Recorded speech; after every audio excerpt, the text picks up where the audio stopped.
Feliz. Bueno, pues buenas tardes a todas, todos, todes. Un gusto saludarles, un gusto volvernos a encontrar en esta interesantísima sesión. Yo espero que hayan tenido tiempo de leer la lectura que la doctora Beatriz nos hizo favor de compartir, ¿no? Muy interesante, quizás un poco compleja para quienes no tengan estudios de criminología, pero poco a poco vamos a ir eh, conociendo y justamente pues cuestionando. Creo que la lectura y de lo que nos va a hablar la doctora, a quien ahorita voy a presentar, pues justamente plantea esta necesidad de cuestionarnos, ¿no? O sea, lo que hemos aprendido, lo que el derecho, lo que la sociedad, lo que las autoridades nos han mostrado. Entonces, me parece que es fundamental. Voy a presentar entonces a la doctora María Eleatriz García Blanco. Ella es licenciada en etnología por la Escuela Nacional de Antropología e Historia, maestra y doctora en historiografía por la Universidad Autónoma Metropolitana. Desde 2017 es consultora independiente para la elaboración de estudios, diagnósticos, modelos, guías y protocolos para la Organización Internacional para las Migraciones, la Organización de Estados Americanos, la Coalición Regional contra la Trata de Personas y el Tráfico Ilícito de Migrantes, ECPAT Guatemala, Justice, Education and Society en Canadá, Alianza para los Bosques de México, la Oficina del Procurador de Derechos Humanos, el Ministerio Público y la Secretaría contra la Violencia Sexual, Explotación y Trata de Personas de Guatemala en temas de derechos humanos, género, trata de personas, atención a víctimas y violencia de género. En la administración pública ha desempeñado diversos cargos, por ejemplo, el de directora de Administración y Servicios Escolares en el Instituto de Formación Profesional y Estudios Superiores de la Fiscalía General de Justicia de la Ciudad de México. Ha sido directora de enlace con la Comisión Ejecutiva de Atención a Víctimas de la Dirección de Derechos Humanos de la Secretaría de Gobernación entre 2015 y 2016. Directora General de Asesoría Social y Auxilio a Víctimas de la Fiscalía General del Estado de Morelos en 2014. Subdirectora de Investigación Antropológica entre 2011 y 2014 y subcoordinadora de Evaluación de Impacto entre 2007 y 2008 en la Fiscalía Especial para los Delitos de Violencia contra las Mujeres. Ha diseñado e impartido cursos de capacitación y conferencias en temas de derechos humanos, doctrina de protección integral de infancias, género, violencia de género y trata de personas para organizaciones de la sociedad civil e instituciones gubernamentales en Costa Rica, Guatemala, Honduras y México. Ha sido docente de asignaturas de Ciencias Sociales y Humanidades de Educación Media Superior y Superior en escuelas normales del Estado de México y autora y coautora de 8 libros de texto para educación primaria y secundaria, de autora de Francisco Rojas González en el libro de La Antropología en México, Panorama Histórico, publicado por el INA, publicado en 1987. También escribió El discurso de la víctima, representaciones de género en los delitos de trata de personas con fines de explotación sexual. Esto lo publicó en Reflexiones Interdisciplinarias para una Historiografía de la Violencia, que se publicó por la UAM Azcapotzalco en el año 2015. Y también escribió, entre otras muchos textos, Género y Melodrama en la Nota Roja, el caso de María Teresa de Landa, México 1929, en revista Espiga de Costa Rica. Esto se publicó en 2020. Y hoy nos expondrá pues un tema muy importante, ¿no? Y desde una visión muy interesante, ¿no? Ella asistió a una de las reuniones de este seminario y al final, ya no me acuerdo cuál, pero recuerdo que lo que sí recuerdo es que yo hablaba justo pues de esta necesidad de buscar, de ir eliminando una justicia eminentemente punitivista, ¿no? Que no ha servido de absolutamente nada. Y entonces Eleatriz me escribió y me dijo pues que tenía mucho interés, o sea, que sobre este tema que ella había desarrollado justamente, se lo había planteado en su tesis doctoral y la invité, ¿no? A que participara y ella muy generosamente, como todas y todos quienes participan aquí, pues lo hacen de verdad con una generosidad extrema, porque nadie recibimos un pago por esto, ¿no? El pago es justamente el aprendizaje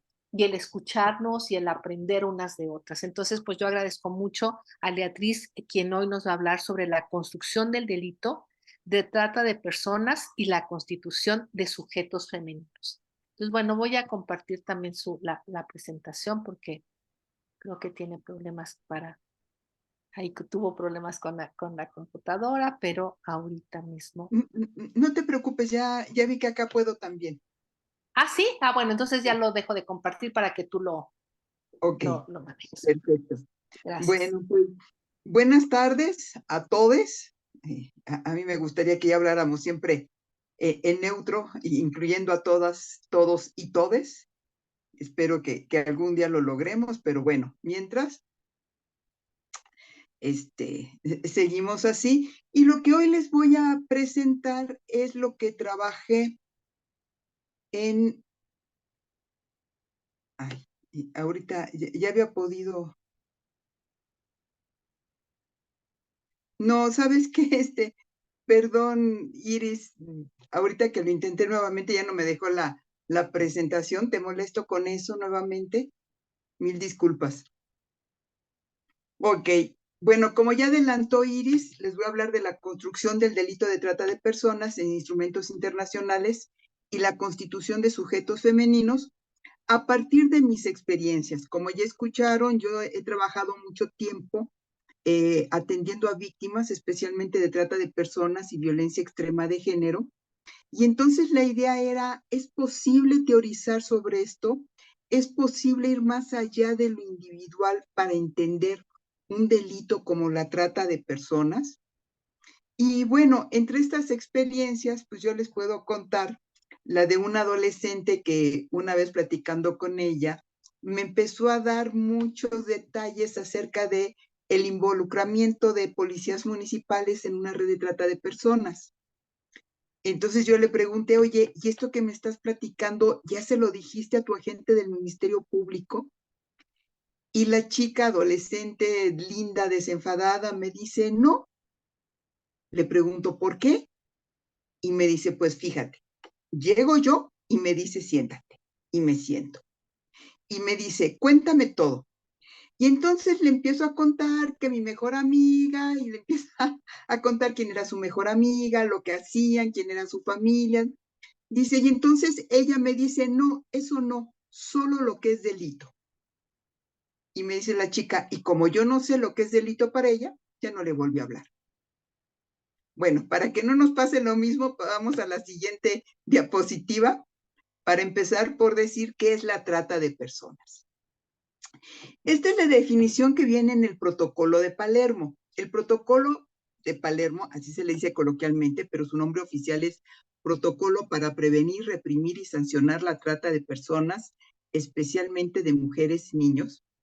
Es considerado a nivel mundial el instrumento más aceptado, más actualizado en ese sentido de tener la mayor aceptación, y por lo tanto, cuando se habla de trata de personas, siempre se recurre a esta definición, que es la captación, el transporte, el traslado, la acogida o la recepción de personas, recurriendo a la amenaza o al uso de la fuerza u otras formas de coacción, al rapto, al fraude, al engaño, al abuso de poder o de una situación de vulnerabilidad, o a la concesión o recepción de pagos o beneficios para obtener el consentimiento de una persona que tenga autoridad sobre otra con fines de explotación.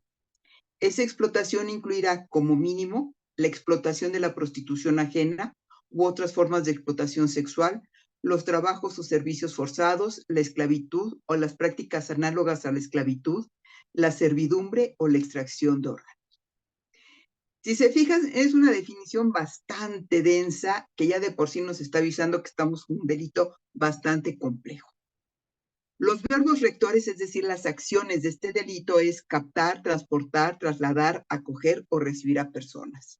Es decir, es captar a una persona, transportarla o trasladarla. Esto se refiere a que hay trata de personas a nivel interno, es decir, a nivel nacional, y también hay trata transfronteriza o internacional. Es decir, las víctimas se mueven de un país a otro. En México, lo que yo más he sabido, la distancia más larga, fue de unas niñas de secundaria en Teotihuacán, Estado de México, que en una semana ya estaban en Tailandia. Es hasta donde conozco el recorrido más grande que han hecho víctimas mexicanas. Pero esto no quiere decir que sea el único lugar, pueden estar por todo el mundo. Es también recibir a estas personas, darles alojamiento con la intención de explotarlas. Y esta captación se hace mediante la amenaza, el uso de la fuerza, otras formas de coacción, como pueden ser el fraude, el engaño, el abuso de poder o la situación de vulnerabilidad. Y entonces acá tenemos un problema mayor.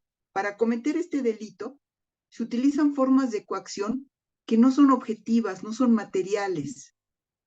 ¿Cómo sabe la víctima que fue engañada? Esa es la principal paradoja de este delito. Una persona es víctima porque fue engañada. Y si es engañada, obviamente no sabe que es víctima y por lo tanto no denuncia.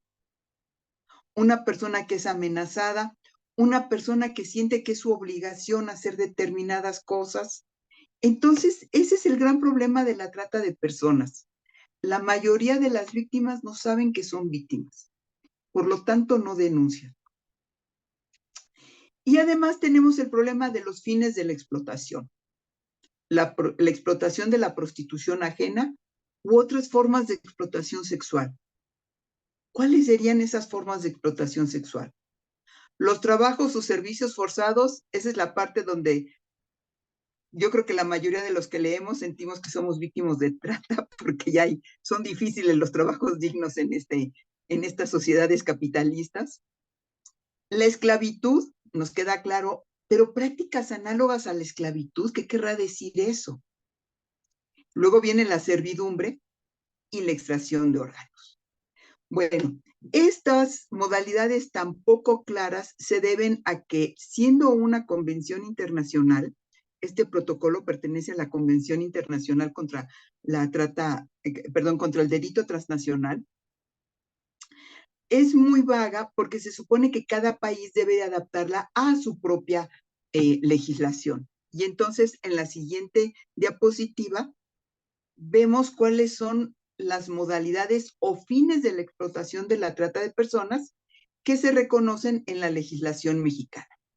Y estas son la esclavitud, la condición de siervo, es decir, cuando alguien es obligado a trabajar por deudas, la prostitución ajena u otras formas de explotación sexual. ¿Cuáles serían esas otras formas de explotación sexual? La pornografía, especialmente la pederastía. Y la explotación laboral, cuando esta explotación reúne ciertas características, sobre todo que la persona no puede abandonar el lugar de trabajo. Los trabajos o servicios forzados, que también son aquellos trabajos que se imponen en contra de la voluntad de la persona. Por ejemplo, las y los adolescentes que son obligados a ser parte de los grupos delincuenciales entran también en esto de trabajos o servicios forzados. La mendicidad forzosa, la mayoría de las personas que vemos en la Ciudad de México solicitando una limosna pertenecen a esta modalidad de la trata de personas. No es para su propio provecho que están pidiendo dinero o bienes, sino porque son obligados a reunir cierta cuota por sus victimarios.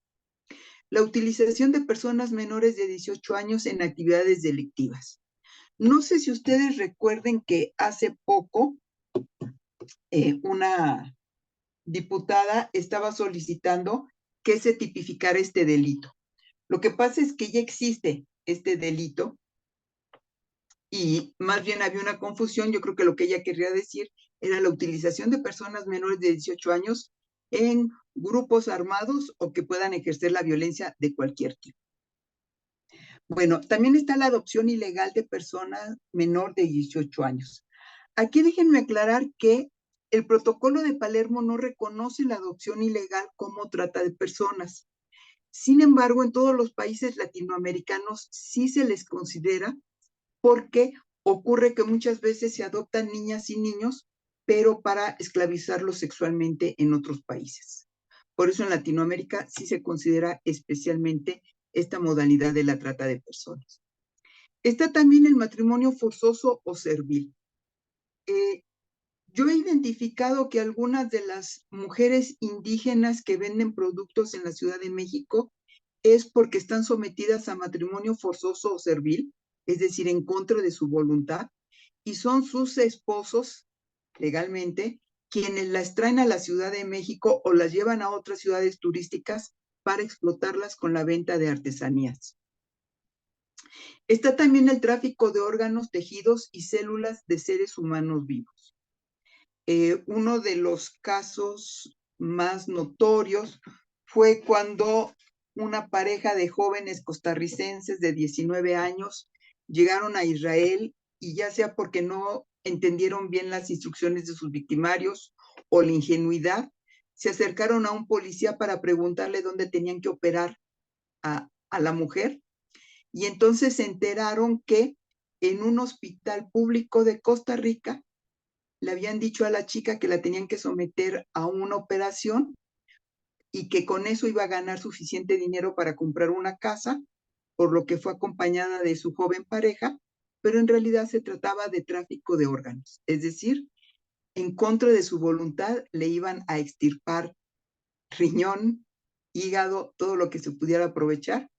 Si sobrevivía, iba a ser regresada, pero sin ninguna atención médica, por lo que en esta red había muchas víctimas que ya habían fallecido. Y lo más terrible del caso es que se trataba de hospitales públicos donde se captaba a estas víctimas. Esto me hizo recordar que hace algunos años aquí en México hubo un escándalo en un hospital de Guadalajara cuando se descubrió que algunas estrellas, celebridades y personas ricas de México pagaban para adelantar en la lista de donantes, y muchas veces estos donantes, por lo que en ese momento se dio a conocer, pudieran ser víctimas de esta modalidad de trata. Y finalmente, la experimentación biomédica ilícita en seres humanos. Antes, lamentablemente, se utilizaban a las poblaciones en reclusión, es decir, las personas que estaban en cárceles, para experimentar nuevas drogas o medicamentos. Bueno, ahora esto ya no se hace dentro de las cárceles ni de los hospitales legalmente, pero sí puede ser con víctimas de trata de personas. Entonces, como ven, el efecto de la modalidad de las tratas de personas es terrible. Por eso se le considera como la vulneración extrema de los derechos humanos. Así es como está actualmente definido. Pero bueno,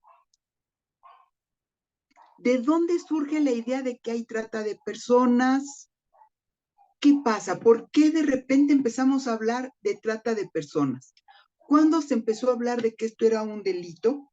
Y entonces en la lectura, que mil disculpas si fue complicada la lectura, de repente no encontraba otra, por la forma en que yo tuve que estructurar mi tesis, no encontraba otra lectura que fuera más accesible. Pero bueno, lo importante acá es que quienes pudieron revisar el texto, y los que no ahorita se los platicamos, no hay ningún problema, es que nos señala que los crímenes y los delitos son acontecimientos y personajes ficticios, en el sentido de requerir que primero los tengamos que construir. Es decir, cuando hablamos del crimen, si analizamos todos los crímenes, vemos que el crimen en sí no existe, porque cuando tenemos conductas tan extrañas como asaltar, violar, la trata de personas, daños ecológicos, no hay algo que los una, no hay algo que nos diga esto tienen en común. Son conductas que siempre nos dicen porque son atentatorias de la ley, van en contra de la ley. Pero en el momento en que las definimos como que van en contra de la ley, significa que primero se tuvo que hacer una ley y primero se tuvo que definir quiénes eran los que iban en contra de estas leyes. Eso es lo que nos marca la lectura y nos dice que el problema de la criminología es que todavía se espera que los criminólogos, las criminólogas, puedan explicar por qué la gente comete crímenes cuando el crimen es una construcción social. Es decir, ¿puede una persona explicar por sí misma por qué comete el crimen? Y entonces vemos que alrededor del criminal hay una red de saberes científicos, el psicólogo criminal, el criminólogo, el de criminalística que nos marca el modo de operar, en fin, toda una serie de saberes que nos quieren decir por qué lo cometió. Pero a veces ni el mismo criminal lo sabe decir. Y entonces a partir de allí, la pregunta que yo me hice es, ¿y las víctimas también se construyen? Es decir, una persona es víctima por azar, porque tuvo la mala suerte de ser captada, ¿o qué es lo que hace que una persona sea víctima de trata de personas? Sobre todo porque si ustedes se fijaron, el protocolo de Palermo dice para prevenir, erradicar y sancionar la trata de personas, especialmente de mujeres y niños. ¿Por qué? ¿Por qué de mujeres y niños? ¿Por qué otros delitos no nos dicen a quiénes hay que proteger? ¿Por qué no nos dicen ley contra el robo, especialmente contra mujeres y niñas? No la hay. ¿Por qué? ¿Por qué la necesidad de marcar, en este caso de la trata de personas, que son especialmente mujeres y niños? Y eso me hacía pensar que ya de alguna manera ya se tenía claro quiénes eran las principales víctimas. ¿Por qué? ¿Por qué las mujeres y las niñas y niños son principales víctimas? No, perdón, nos regresamos al anterior. Y por eso el objetivo era analizar las formas en que la construcción del delito de trata de personas en su modalidad de explotación sexual participa en las técnicas de poder que constituyen a los sujetos de género. Es decir, la lectura también nos dice que toda la construcción de un delito tiene que ver con relaciones de poder, a veces sutiles y a veces no tan sutiles. Y bueno, si el género es una relación primaria de formas de poder, la pregunta que yo me hacía es, ¿cómo se construye la relación de poder de género dentro de un delito? Y la hipótesis es que al considerar a las mujeres como principales víctimas de la explotación sexual, la construcción del delito de trata de personas es efecto y causa en la objetivación de los sujetos femeninos. Es decir, la manera en que se va a definir a la víctima va a ser que preferentemente pongamos la atención en las mujeres, en las niñas y especialmente cuando estamos hablando de explotación sexual. Es decir, mujeres, niñas, niños, hombres pueden ser víctimas de cualquier tipo de explotación dentro de la trata de personas. Pero ¿por qué en especial el acento hacia mujeres y niñas y en explotación sexual? Y esto tiene que ver con cómo hemos construido socialmente las categorías de mujer, niña, o sea, los sujetos, y cómo participan o cómo pueden negociar o resistir a lo que es ser víctima de trata de personas. Entonces, bueno, ahora sí, la siguiente diapositiva, por favor. Para entender esto, para poder convertirlo en un objeto de estudio y sobre todo historiográfico, les juro que di 80,000 vueltas a mi pobre cabecita hasta que decidí que lo tenía que abordar a partir de lo que es el dispositivo de género. Y para eso tenía que partir de Foucault, que nos señala que los dispositivos son conjuntos heterogéneos de elementos discursivos y no discursivos con un fin estratégico en una relación de poder y ligado a los límites del saber que lo originan y condicionan. Bueno, ¿qué significa esto en cristiano, como diríamos? Significa que lo que escuchamos, lo que hacemos todos los días, responde a cierta racionalidad, a cierto sentido que nos obliga a actuar en consecuencia. Por ejemplo, para ser mujer, como ya sabemos, desde antes de nacer se nos prepara toda una canastilla en rosa. Se busca un hombre que sea femenino. Tan pronto como nacemos, nos empiezan a buscar características femeninas. Va a ser bonita, no va a ser bonita, pero tiene bonitas manos, o a lo mejor va a ser muy hacendosa. Después, a lo largo de toda nuestra vida, se nos está constantemente diciendo cómo ser mujeres. Una mujer siempre se sienta con las piernas bien cerraditas. Una mujer tiene que ser delgadita. Una mujer debe de tener pestañas largas. Es decir, sin darnos cuenta empieza este proceso de generizarnos. Es decir, si naciéramos realmente siendo ya mujeres con un género femenino, nadie nos tendría que enseñar nada.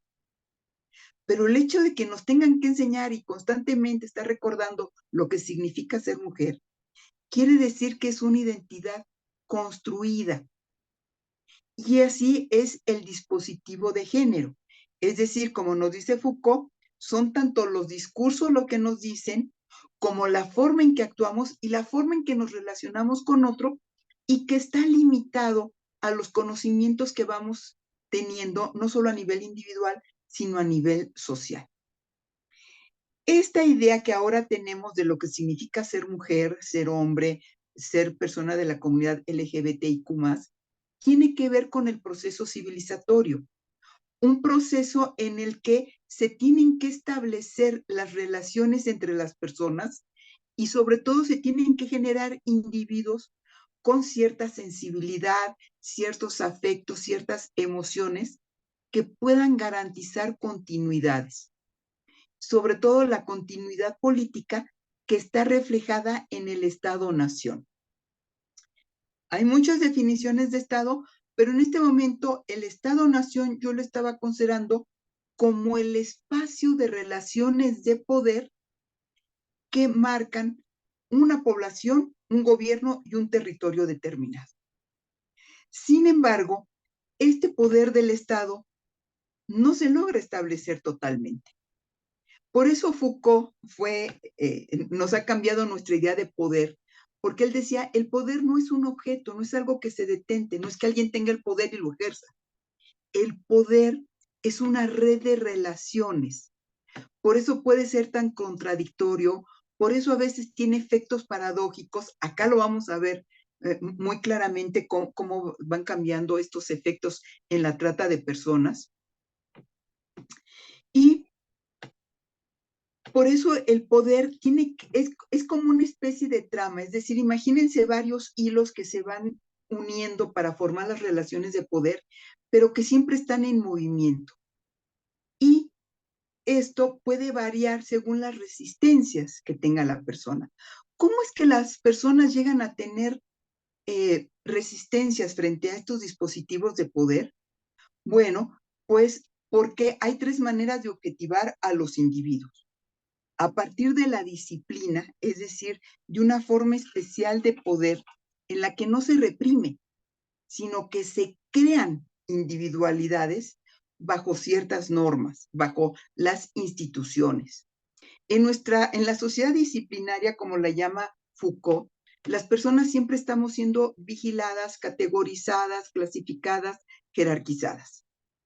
En la familia tenemos un lugar, somos constantemente vigilados por ese lugar que ocupamos como esposa, como hija, como hermana, como etcétera. En la escuela, en todas las instituciones, siempre se nos está vigilando y siempre se nos está diciendo cómo debemos de actuar y clasificando.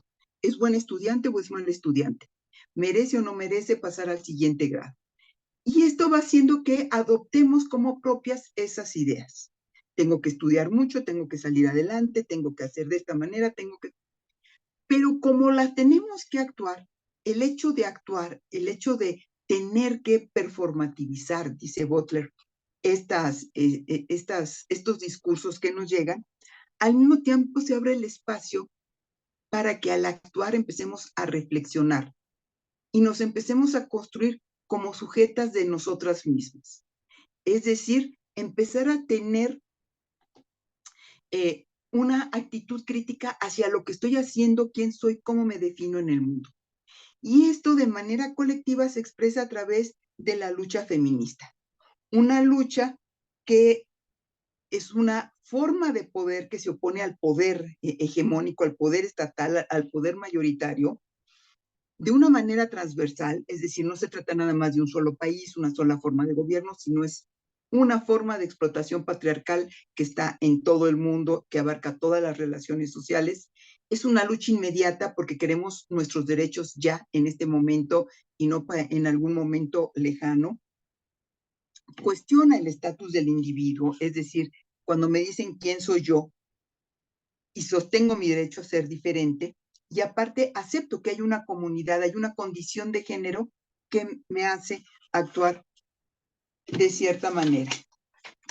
Y en relación con otras mujeres, aunque también destaca las diferencias, es decir, el derecho de diferenciar.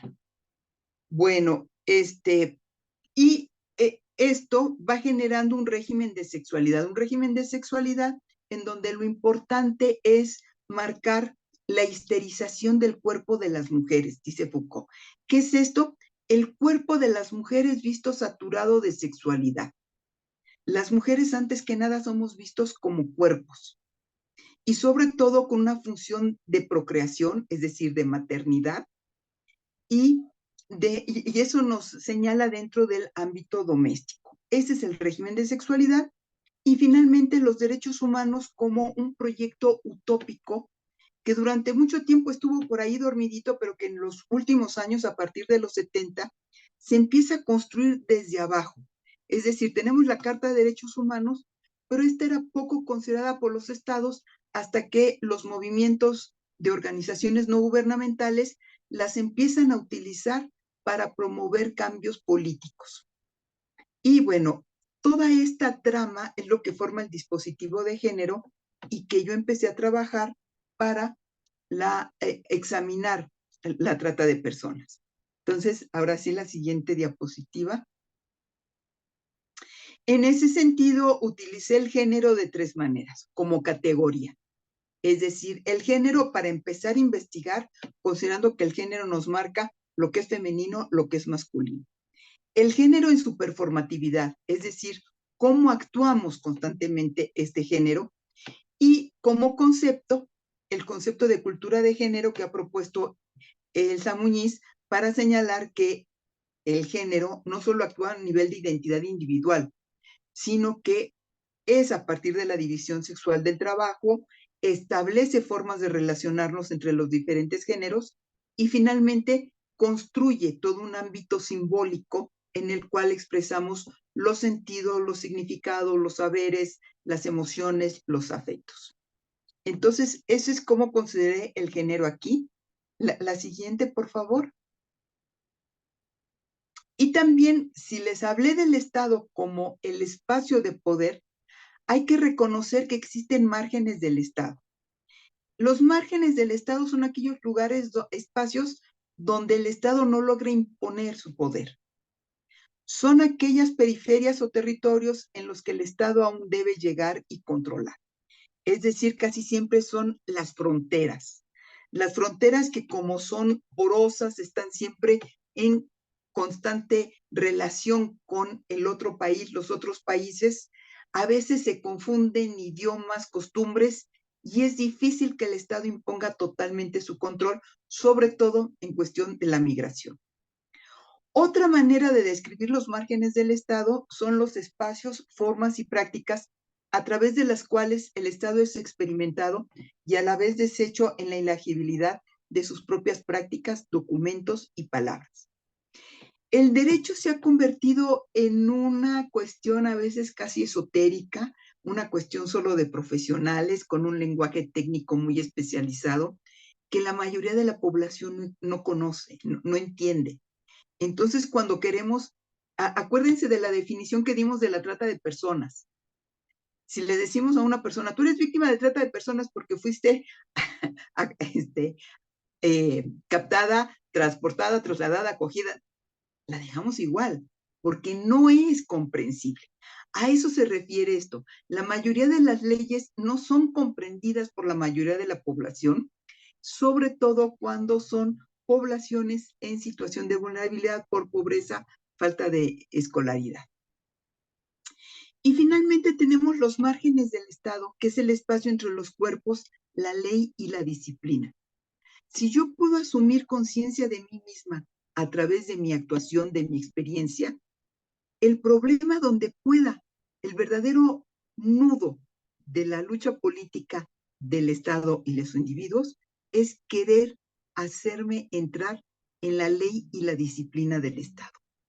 Porque mi cuerpo, mi performatividad, me están hablando de otra manera de ser y de vivir, cuando tengo cierta conciencia crítica. Entonces, la siguiente es que una de las cosas, de acuerdo a la noción tradicional de Estado, es que el Estado debe de asegurar la seguridad de su población. Sin embargo, la idea de seguridad ha cambiado a través del tiempo.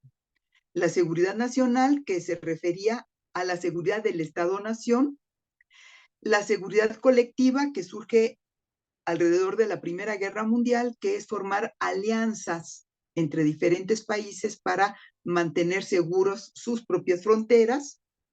Después, en el contexto de la Guerra Fría, se empieza a hablar de la seguridad pública, donde los cuerpos policíacos y armados del Estado tienen que actuar dentro de su misma población porque se considera que ahora hay un enemigo interno. Es decir, no es que antes no existieran policías y otros cuerpos represivos, sino que ahora se considera que un delincuente ya no es solo un delincuente contra otra persona, sino contra el Estado. Y lo más moderno que tenemos es la seguridad humana, que nos dice, oigan, la seguridad no es de los estados, la seguridad es de las personas. Esto porque tiene que ver también con cómo se va construyendo, perdón, el delito de trata de personas. La siguiente diapositiva, por favor. Y esto tiene que ver que, como ya dijimos, si el Estado tiene que controlar especialmente los cuerpos, tiene que establecer un control de la sexualidad, porque eso es el dispositivo de género. Y esto empieza precisamente con la formación de los estados-nación europeos, que eran también estados imperialistas. Empieza con tener que distinguir a las poblaciones conquistadoras de las poblaciones conquistadas. En los imperios europeos, y bueno, creo que en general en todos los imperios, pero yo estuve estudiando especialmente los europeos, los soldados, los ejércitos, no podían llevar a sus familias a los lugares colonizados. Esto porque se consideraba que si se llevaba toda la familia, pues entonces había que mantenerlos y entonces los soldados no iban a tener suficiente holgura económica y si se volvían pobres, entonces ¿cuál iba a ser la diferencia con la población colonizada? Pero sobre todo se consideraba que el mayor riesgo era que las mujeres de las potencias colonizadoras tuvieran relaciones sexuales con los hombres colonizados, con lo cual se iban a romper las fronteras raciales y sociales entre conquistador y conquistado. Y esto tenía el grave problema del mestizaje. Acuérdense que el Estado-nación siempre habla de la pureza de su población, de las características propias de su población, aunque estas, como nos ha dicho Benedict, no existen. O sea, en realidad es una ilusión el creer que un Estado, su población es totalmente homogénea. ¿Qué hacer frente a este problema? Bueno, lo que se empezó a hablar fue del concubinato, es decir, los soldados de los ejércitos invasores podían convivir con las mujeres de los pueblos colonizados sin ningún problema, pero seguía latente el problema del mestizaje. Entonces surge la prostitución como estrategia en la colonización. Es decir, los nacientes estados-nación consideran la necesidad de recluir cuerpos femeninos para satisfacer los impulsos sexuales de los hombres. Esto implica crear una idea de género en la cual los hombres tienen una sexualidad compulsiva que no se puede controlar, es incontrolable. Y hay que crear un conjunto de mujeres que estén siempre disponibles para esos impulsos sexuales masculinos, con la intención, en el contexto colonial, primero de evitar el mestizaje. Después van a surgir otras justificaciones como reducir el riesgo de infecciones de transmisión sexual y evitar las conductas que se consideraban anormales, como la masturbación y la homosexualidad. La prostitución en este sentido es un invento moderno. No es que no existieran intercambios sexuales antes por dinero o por bienes o por mercancías o lo que ustedes quisieran. Lo que pasa es que no estaban dentro del control del Estado. Cuando surge la prostitución dentro del Estado es cuando surgen los reglamentos, las casas de burdeles muy definidas y controladas por la policía, la vigilancia de las prostitutas, los controles sanitarios, pero lo más importante es que se crea el sujeto prostituta. Antes una mujer podía recurrir a la prostitución de manera ocasional o porque le faltaba, necesitaba dinero o por cualquier otra cosa, pero en el momento en que el Estado interviene y dice, existe la prostitución que debe ser reglamentada por el Estado, ya no es que una mujer se prostituya, automáticamente pasa a ser prostituta de por vida. Y esto hace que el Estado se vuelve en el máximo controlador de la sexualidad.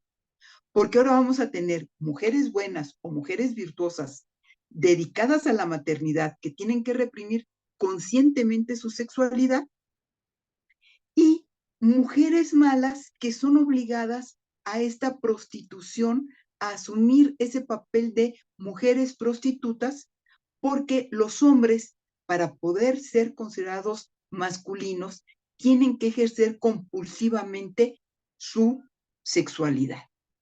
Y entonces tenemos este primer antecedente que es la prostitución del Estado, la prostitución moderna, la prostitución burocratizada.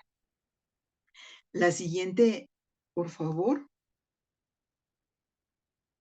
Cuando surge esto de la prostitución, también se van a formar grupos feministas. Acuérdense que estamos hablando del Estado y al mismo tiempo de la resistencia, que son los grupos feministas. Y en especial para la trata de personas, hay dos grupos feministas que son muy importantes en el siglo XIX en el Reino Unido. La Federación Abolicionista Internacional, que estaba en contra de toda forma de prostitución, sobre todo porque ya se habían dado cuenta que era marcar, dividir a las mujeres, y en cambio estaba en contraste la Agencia Internacional para la Erradicación de la Trata de Blancas, que decía que lo que había que hacer era reglamentar la prostitución. Es decir, la Agencia Internacional decía, pues mira, qué pena, pero hay mujeres malas, entonces lo mejor que podemos hacer es encerrarlas en burdeles, no está permitida la prostitución a nivel de calle, tienen que estar dentro de los burdeles, las tenemos que vigilar, tenemos que cuidar que no salgan de allí, porque son malas, no hay manera de remediarlo, son lascivas, entonces dejémoslas allí y mejor pongámosles un reglamento. Bueno, a lo largo de toda la discusión sobre la trata de personas, siempre vamos a tener estas dos posturas encontradas. Quienes nos dicen la trata de personas se basa en la prostitución y si no erradicamos la prostitución, no vamos a erradicar la trata de personas. Y quienes nos dicen, no, el problema de la trata de personas es que no reconocemos que las prostitutas realizan un trabajo sexual y entonces si reglamentamos ese trabajo sexual, el Estado gana porque tenemos impuestos más y además porque las mujeres entonces ya pueden ganarse la vida, ¿no? Y es lo que vamos a ver en la siguiente, por favor. A finales del siglo XIX y principios del XX, el mayor problema criminal que se veía era la explotación sexual.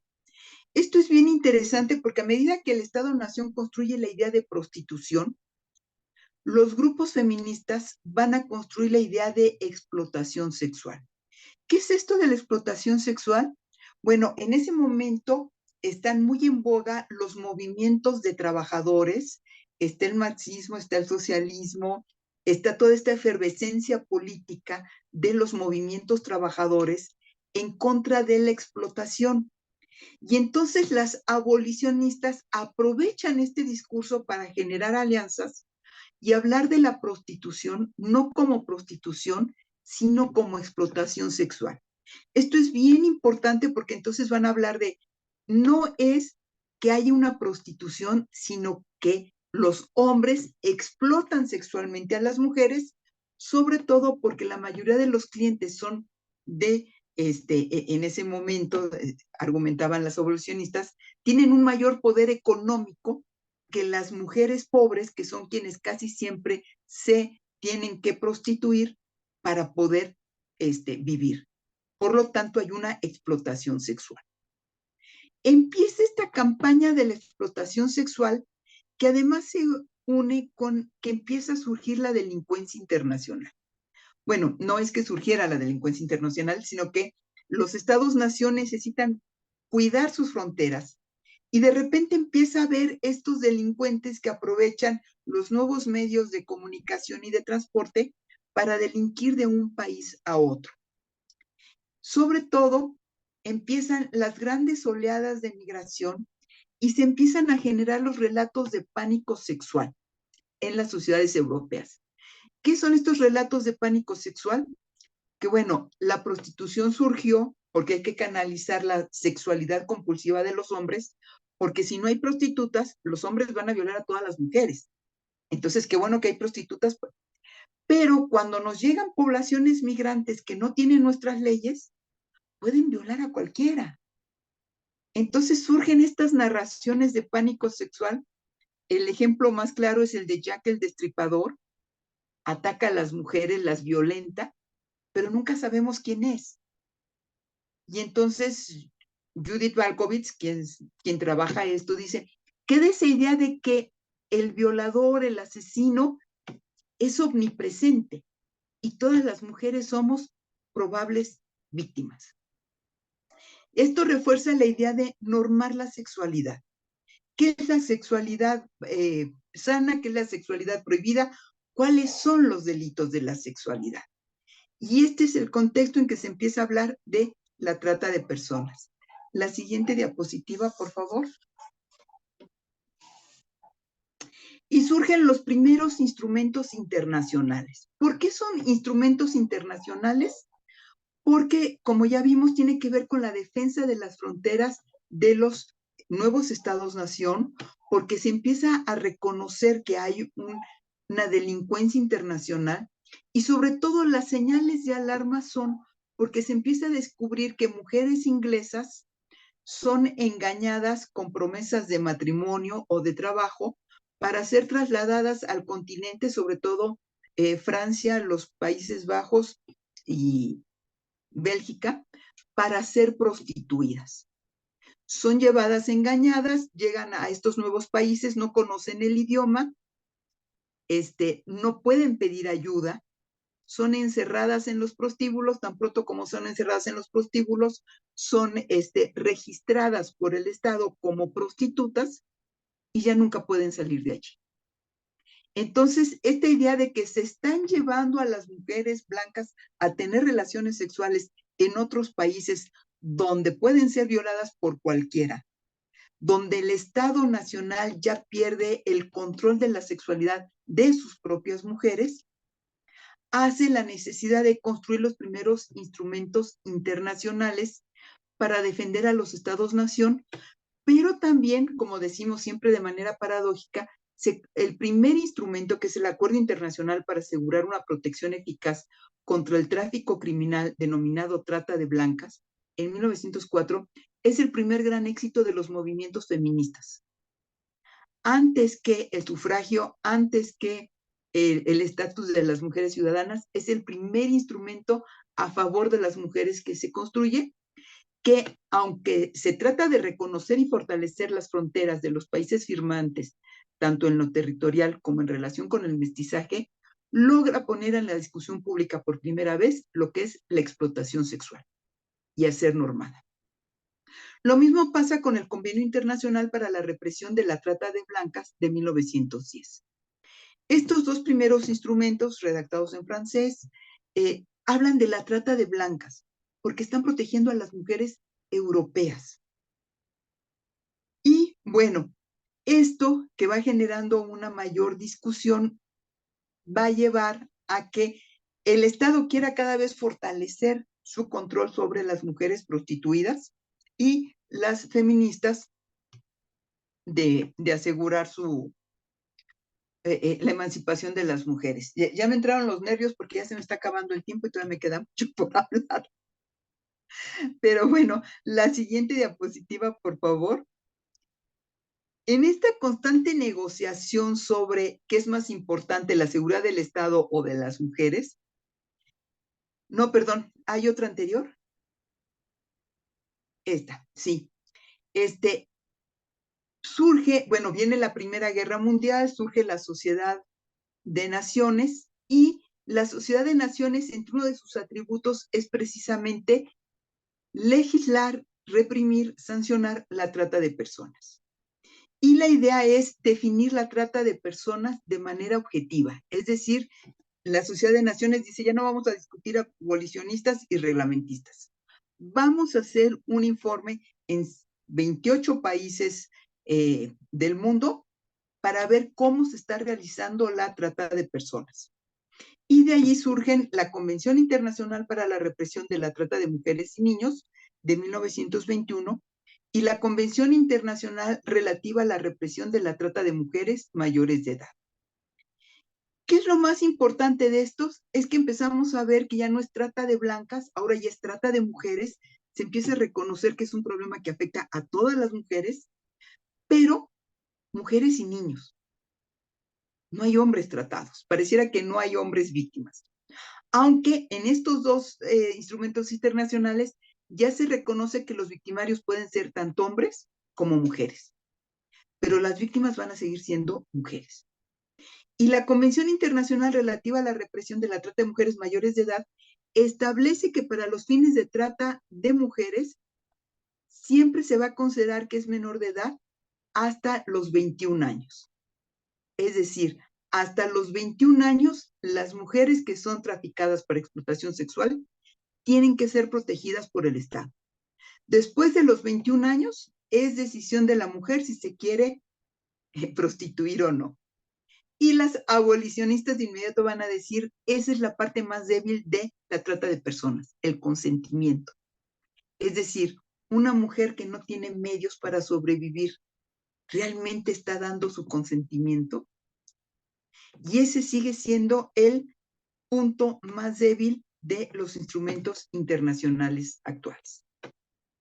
La siguiente.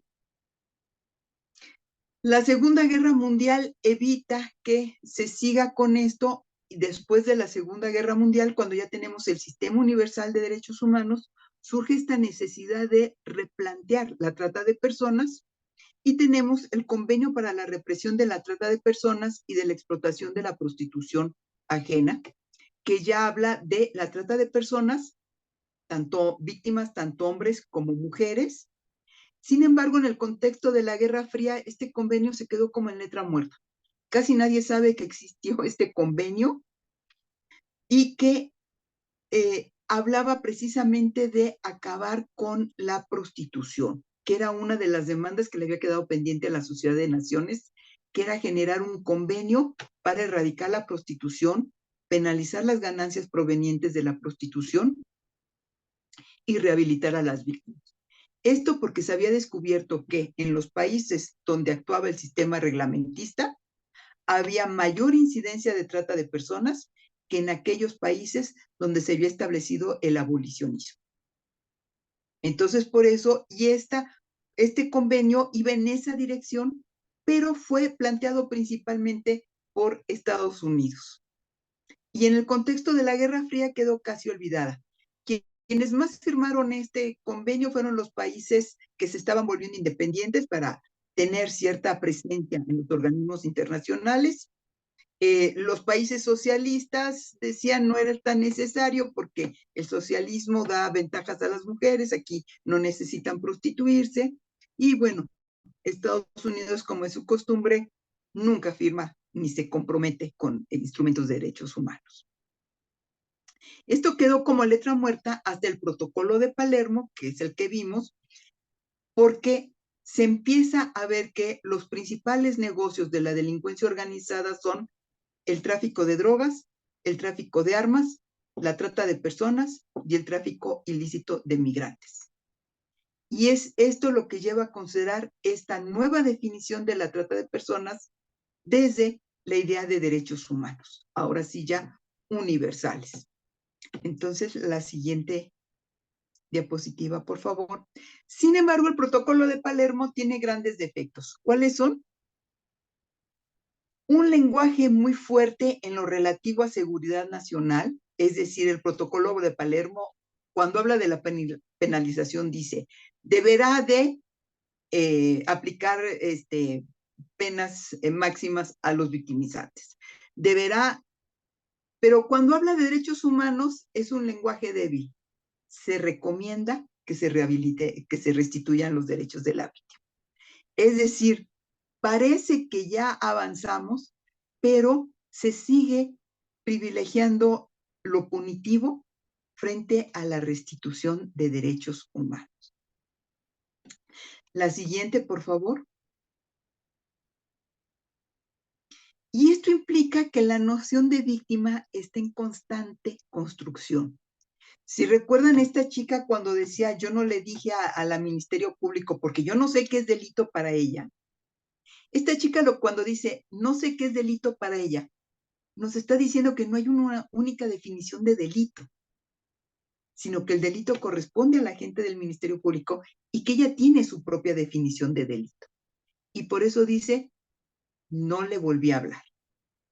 ¿Por qué?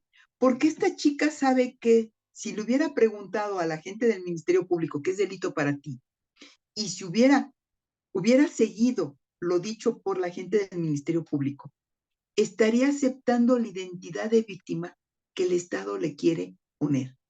¿Y cuál es esa identidad de víctima?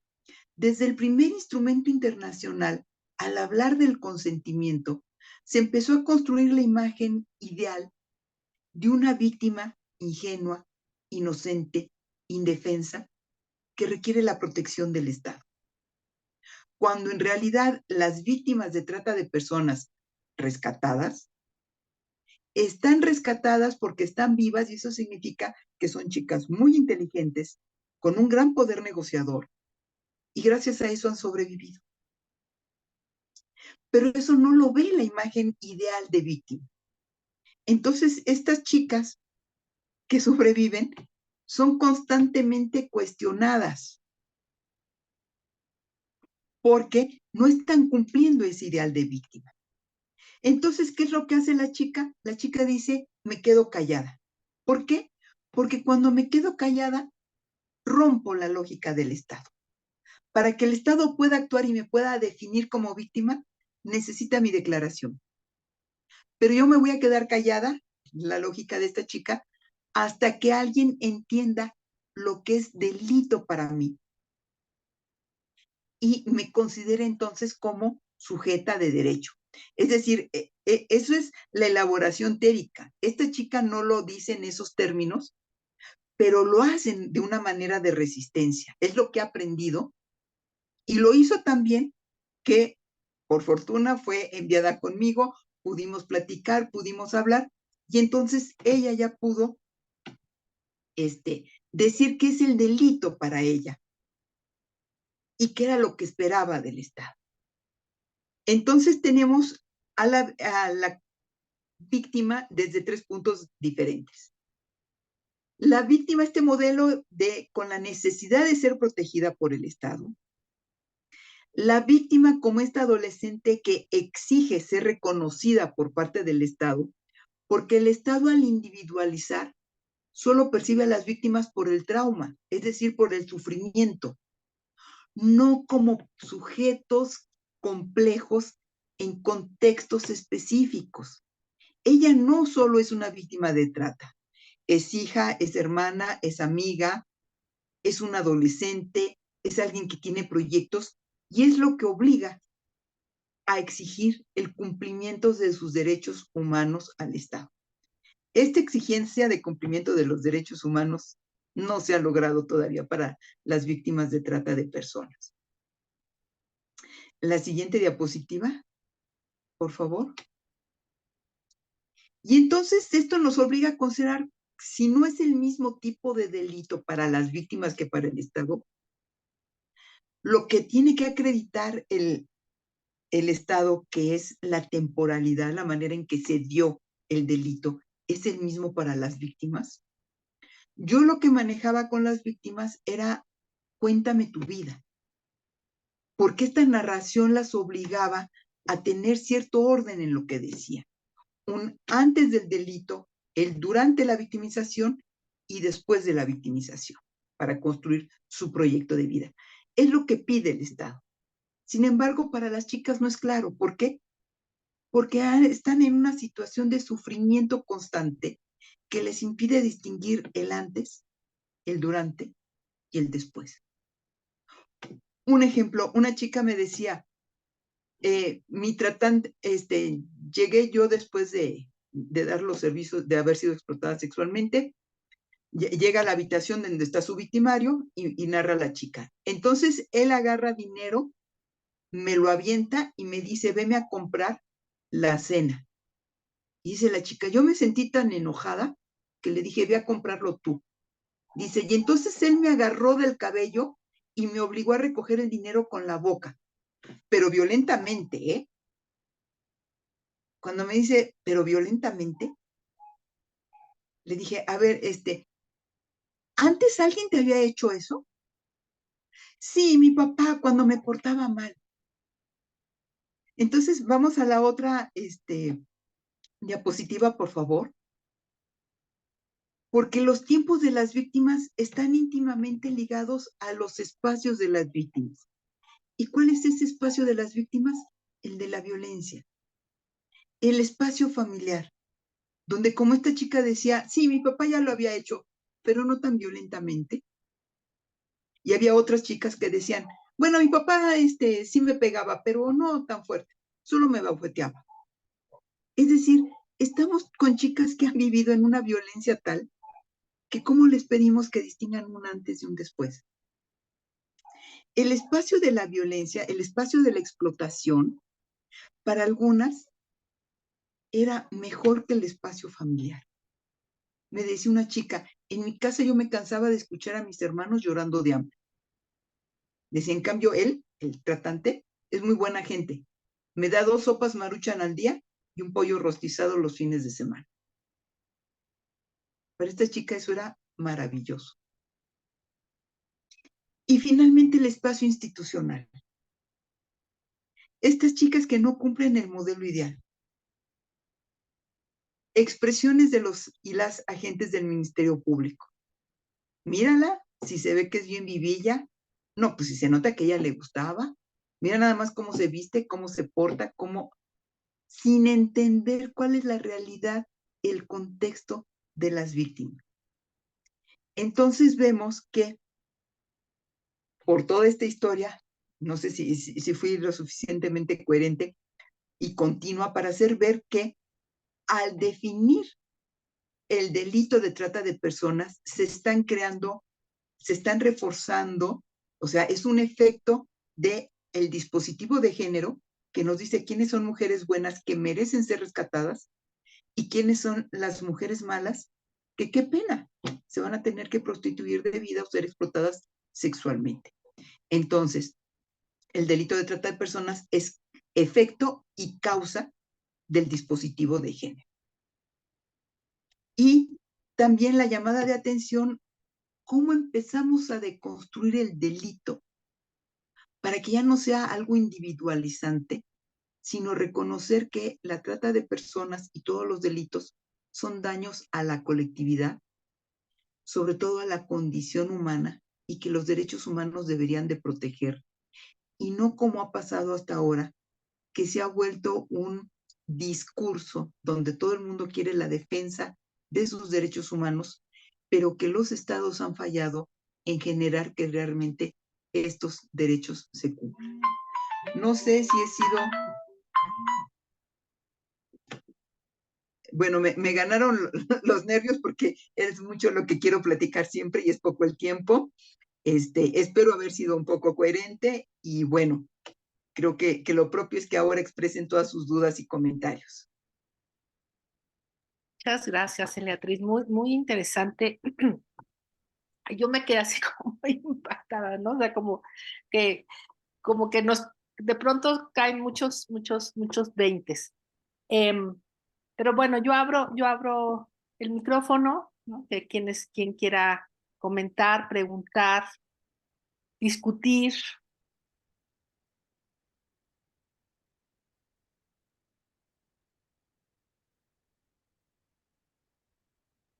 anímense.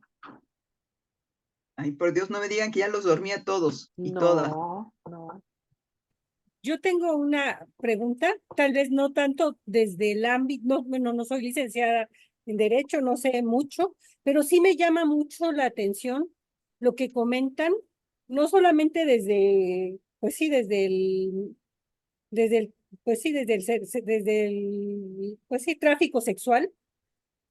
También lo pensaba mucho, yo estoy en Chiapas, y pensaba en este acto de cómo los niños que llegan a quedar en orfandad terminan siendo cuidados en casas con gente a la que le llaman con sus padrinos, pero ellos todo el tiempo están ganándose lo que reciben y lo que reciben es poco comparado con todo el trabajo que ellos realizan en esas casas donde se les dan espacios con recursos mínimos y no un acceso a la educación que corresponda con todo lo que ellos retribuyen a una familia, ¿no? Entonces y exactamente la tesis que yo quiero hacer es que esto habla sobre, estoy estudiando la infancia de adultos que tuvieron condiciones así, y es complicado hablar porque no lo construyen, están muy agradecidos ante estas personas que los recibieron en esos momentos de orfandad de su vida y los ven como alguien que los ayudó y que inclusive, como bien decía, comen mejor que en su casa, inclusive les pegan menos que en su casa, y hay toda una relación donde la violencia pareciera que se redució en muchos de los casos que estoy viendo, pero en otros pues sí se llega a acentuar, ¿no? Pero me llama mucho la atención esto que usted ha dicho y yo quiero agradecerle porque me ayuda a entenderlo para mí que soy psicóloga desde otro lugar y comprender esta construcción de esto que yo decía, ¿qué pasa aquí? Estoy en un lugar donde hablo y lo que claro, mi trabajo es cualitativo y estoy queriendo comprenderlo, pero es difícil hablar de algo que se nota que no solo es trabajo infantil, sino que ha habido abuso, como niños cantantes, que a los 4 o 5 años el padre les quitaba el dinero para alcoholizarse y los dejaba en la vía pública y cosas de ese tipo que en esta idea de no confrontarse ni con el padre, ni con la madre, ni con todo este ambiente violento, pues se agradece y no se miran estas violencias. Muchas gracias por permitirme estar aquí. Gracias. Gracias. ¿Puedo responder, Iris? Por favor, Eleatriz. Ok. Sí, precisamente esto que señalas son modalidades de la trata de personas, la servidumbre doméstica, que son tanto las trabajadoras domésticas que son obligadas a trabajar fuera de la ley, como estas niñas y niños, en algunos casos ya vienen a ser esclavitud o prácticas análogas a la esclavitud. Claro que sí, si las personas vienen de unos contextos de pobreza extrema, cualquier amortiguamiento de esta pobreza es vista como un beneficio y no se distingue la violencia. Y es por eso que yo les hablaba los espacios de la violencia. Una víctima que ha vivido siempre en violencia no puede distinguir una de otra, ¿no? Y entonces yo para los dictámenes de antropología que realizaba, lo que hacía era no confrontarlos con el hecho traumatizante o victimizante, sino decirle, oye, yo te quiero conocer como persona, cuéntame tu vida. Me decían a veces, no te voy a hablar de lo que me pasó, no me hables de eso, pero yo te quiero conocer, cuéntame tu vida. Cuando van contando la vida, empiezan a narrar, y al narrar, o sea, la gente no le damos una secuencia a lo que narramos, no hablamos arbitrariamente. La forma en que se construye esa historia, los referentes que se dan y todo, ya nos están dando los elementos para el análisis. Entonces yo sugeriría para esa tesis, porque es lo que más me ha funcionado, la historia de vida. Y en tu análisis es donde debes de marcar por qué ellos se sienten agradecidos. ¿Qué implicó para ellos esto? Y recordar que producir conocimiento sobre esto es ayudar a develar y a denunciar lo que está pasando. Es terrible la situación que tenemos en nuestras sociedades, especialmente en México, que no cuidamos a nuestros niños, niñas y adolescentes, también a los niños. Es terrible. No tenemos sistemas de protección. El sistema de protección a la infancia suena bonito, pero queda nada más en lo dicho y falta atender todo esto. Yo creo que va a ser una tesis muy interesante, muy importante, y sí te sugiero que consideres que pueden ser delitos de trata de personas. Tal vez las personas no quieran denunciar, pero sí es importante que tú hagas hincapié en esto, que no solo son prácticas tradicionales, sino que pueden llegar a constituir delitos ante los cuales el Estado está siendo omiso. Gracias. Alma, por favor, Gaby. Sí, buenas tardes. Pues muchas gracias, doctora Beatriz. La verdad es que fue un tema que se me hizo muy, muy interesante. Incluso en el área, pues yo como una persona que es estudiante de Derecho, incluso en el Derecho no se nos explica este tema. Y yo tenía concebido la trata de personas en un aspecto mucho más cerrado, quizás al aspecto sexual. Entonces, esta concepción tan multidisciplinaria de todo lo que abarca la trata de personas, pues se me hizo muy, muy interesante.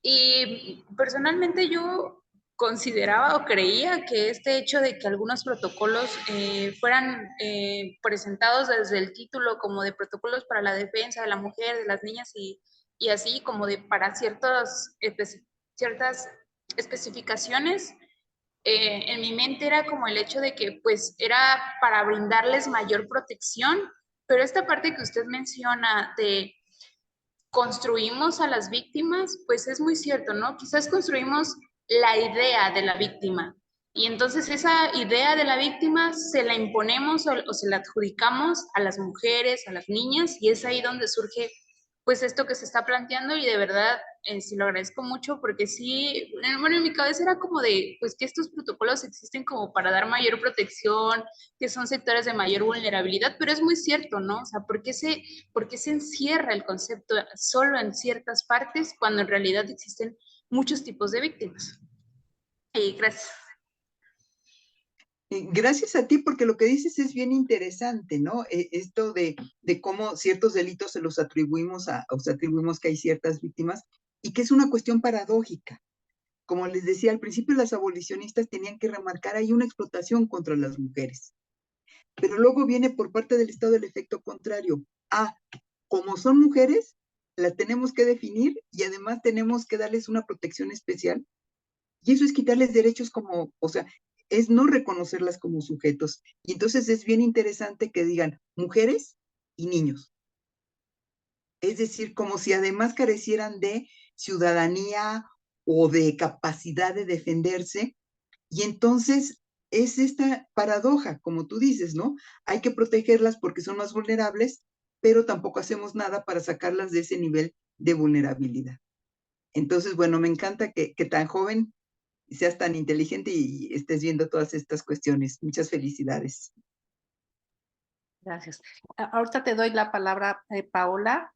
A ver, una pregunta de Orquídea en el chat que dice, la explotación sexual analizada a través de los dispositivos de género podría expresarse como un continuum de violencia en el análisis de violencias extremas contra niñas y mujeres.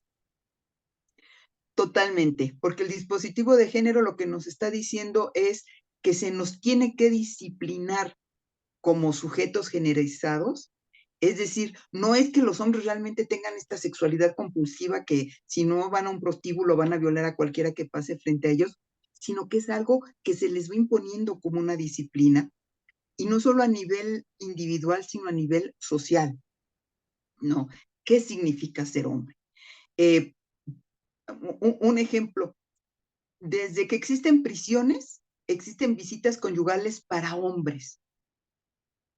No había visitas conyugales para mujeres presas, porque no solo se les castiga con el encierro, se les castiga con su sexualidad.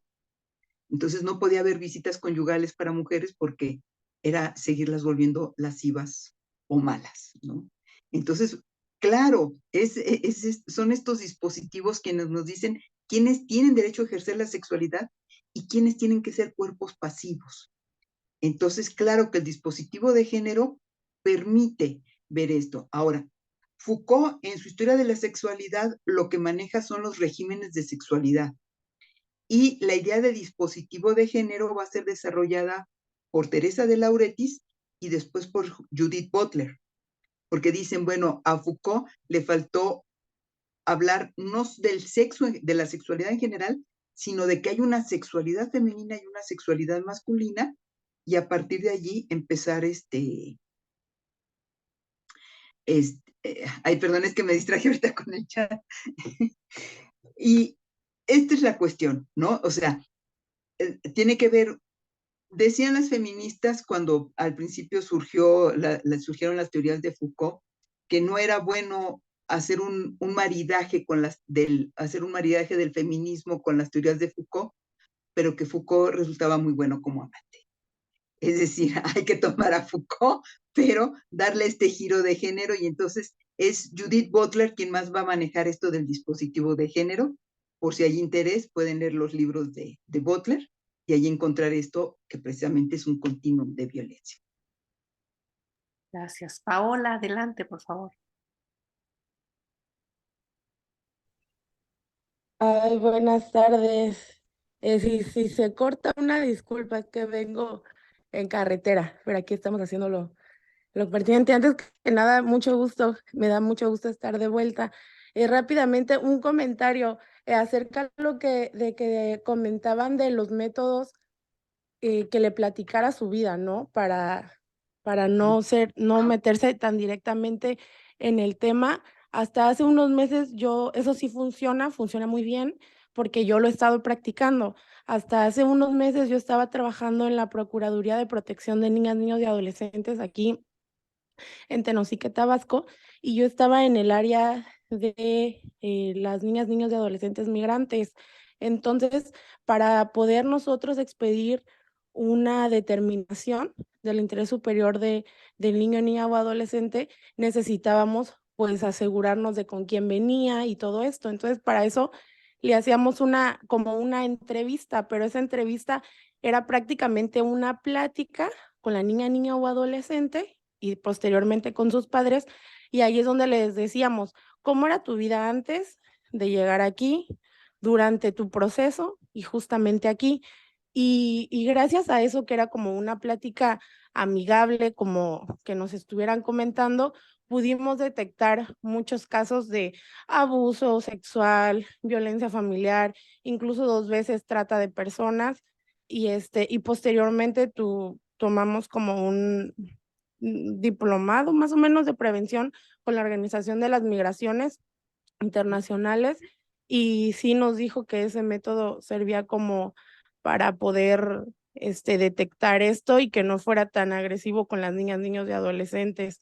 Entonces, ya en la práctica sí funciona, o sea, sí nos ha funcionado pues a nosotros por aquí. Esa era mi participación que quería dar. Muchas gracias. Muchas gracias.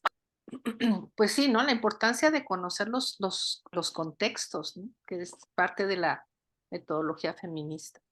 Ingrid, adelante, por favor. Hola, buenas tardes, doctoras. Bueno, mi pregunta va más reflexionada a la prevención, ya como lo menciona, ¿no? O sea, este tipo de verbos rectores que hace el mismo, bueno, que hacen los legisladores y el código, es únicamente para prevenir y erradicar este tipo de delitos. Pero mi duda surge a través de, ok, ya están este tipo de delito, ahora bien, ¿cómo se puede ayudar a las personas para prevenir y erradicar cuando ellas ya normalizaron o, bueno, viven de un contexto social en donde ya es normalizado la violencia y van a otro lugar donde ya hay más violencia. Y entonces, cuando la salvan, aquí existe como que un desenfoque en donde ya no sabe diferenciar la persona. Entonces, nosotros como personas, ya sea de derecho, ¿cómo podemos ayudar a las personas a que no caigan ahora sí que en trata de personas, o en su momento ayudarlas a que puedan acercarse a denunciar este tipo de delitos, ya que son pues temas muy delicados? Ingrid, lo que señales es bien interesante, sobre todo porque hay que denunciar la falacia de los títulos. Protocolo para prevenir, reprimir, prevenir, sancionar la trata de personas. Si los leemos con cuidado, solo hablan de la sanción, difícilmente hablan de la prevención. Y la prevención es obligación del Estado. ¿Por qué una persona es víctima de trata de persona? Por su situación de vulnerabilidad. Y esto, ¿qué es esta vulnerabilidad? Pues es que no pueden ejercer sus derechos humanos, su derecho a una vida digna, su derecho a la alimentación, su derecho a la educación. Entonces, si te fijas, erradicar la trata de personas implica cambiar totalmente nuestro régimen.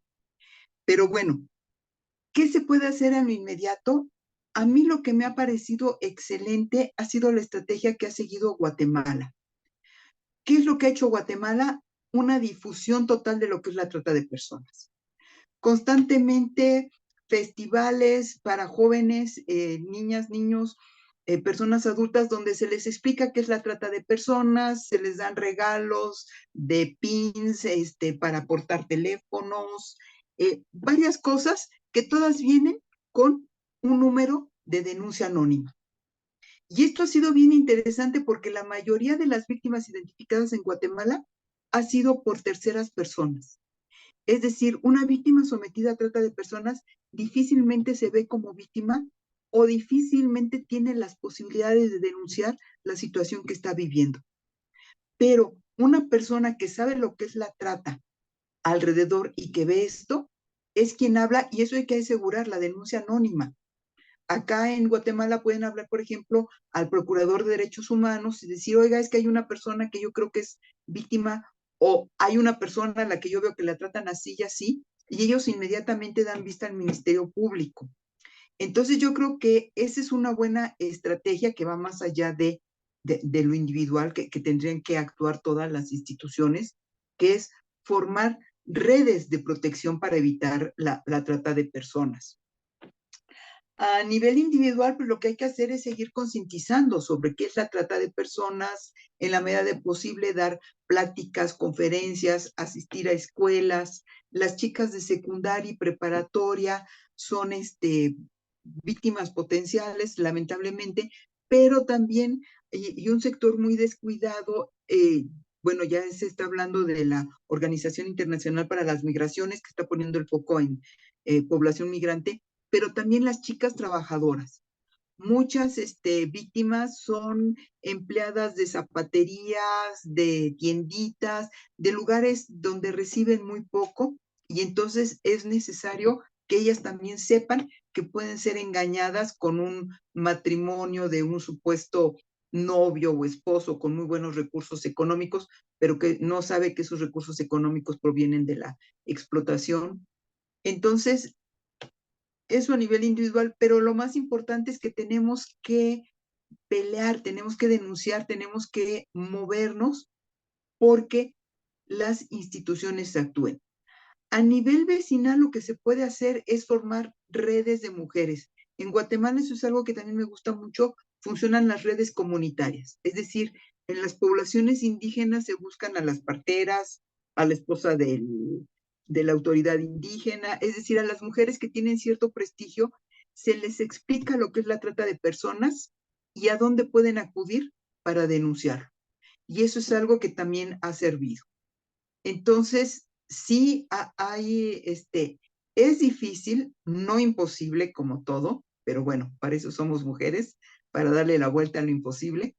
Y tenemos que buscar, pero sí, las alianzas, la necesidad, y sobre todo cuando percibimos, o sea, en las instituciones de justicia, tan pronto como se perciba cualquier indicio de trata de personas, de ser posible, solicitar el dictamen de antropología con perspectiva de género, porque es a través de la entrevista etnográfica donde se puede más fácilmente detectar si es víctima de trata de personas.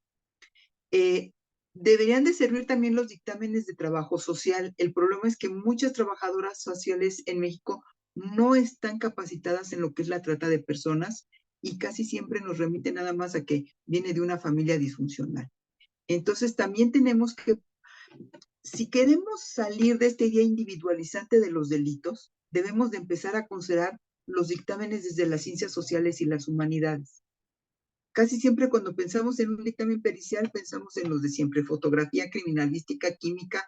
No, hay que empezar a pensar en otros. Y bueno, pues yo tengo que defender mi postura y lo que he hecho, y los dictámenes de antropología me parece que son bastante buenos. Y me voy a extender un poquito por lo que decían, la importancia de la narración en las víctimas.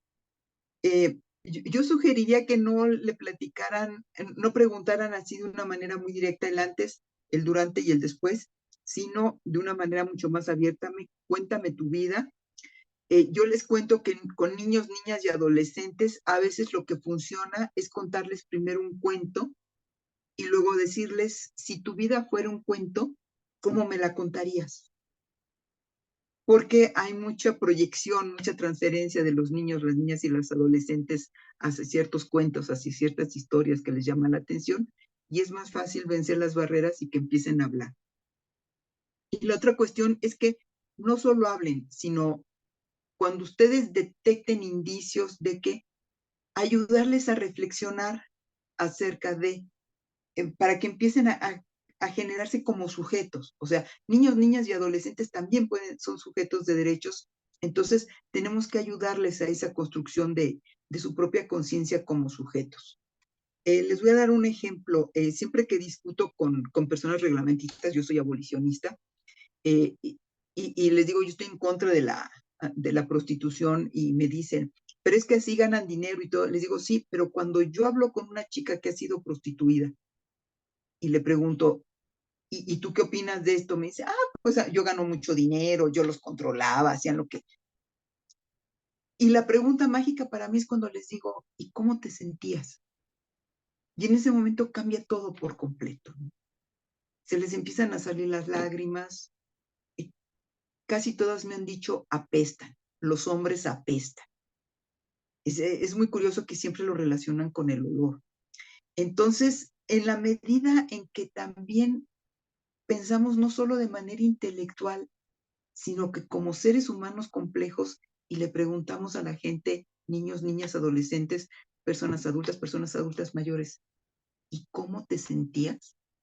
Abrimos una puerta a que expresen lo que hasta ese momento no habían tenido posibilidad o espacio para expresar. Perdón, Ingrid, que me extendí.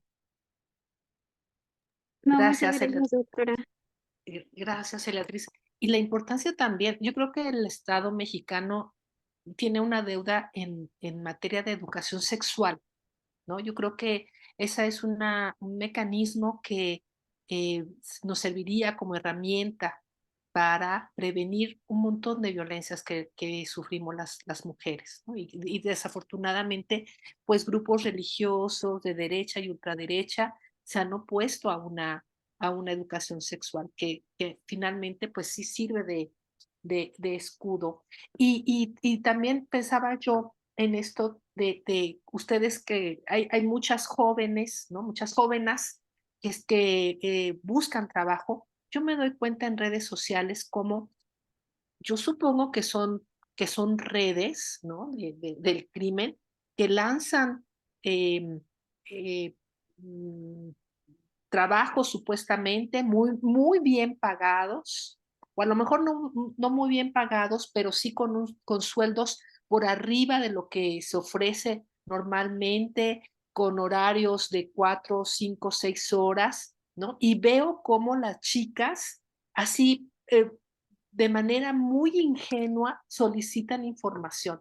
Y mucha gente siempre están alertando, ¿no? Tengan cuidado, son trampas, son ofrecimientos falsos. Entonces, sí, esa sugerencia de que hagan también caso a su intuición, ¿no? Ahora sí que si tienen duda, no hay duda de que algo está mal, no vayan solas ese tipo de, digo, si es tan, bueno, no vayan, luego las invitan no a oficinas, sino en restaurantes, en bares, ¿no? Y son fáciles presas. Yo recuerdo cuando estaba en la universidad, eh, formaba parte del grupo de danza folclórica y por ahí contactaron a una de mis profesoras y teníamos una invitación para Japón, para ir a bailar a Japón y estábamos súper entusiasmadas. Por fortuna no tuvimos ni el apoyo de la universidad, ni pues nosotros no teníamos dinero para podernos ir. Y al poco tiempo salió una nota periodística de que un grupo de danza de mexicanos, mexicanas sobre todo, se habían ido a Japón y pues las habían vendido, ¿no? Entonces, eh, resulta de pronto, estos criminales eh, ofrecen cosas que atraen mucho, ¿no? A las personas y que son fáciles presas, son muy vulnerables a este tipo de invitaciones, ¿no?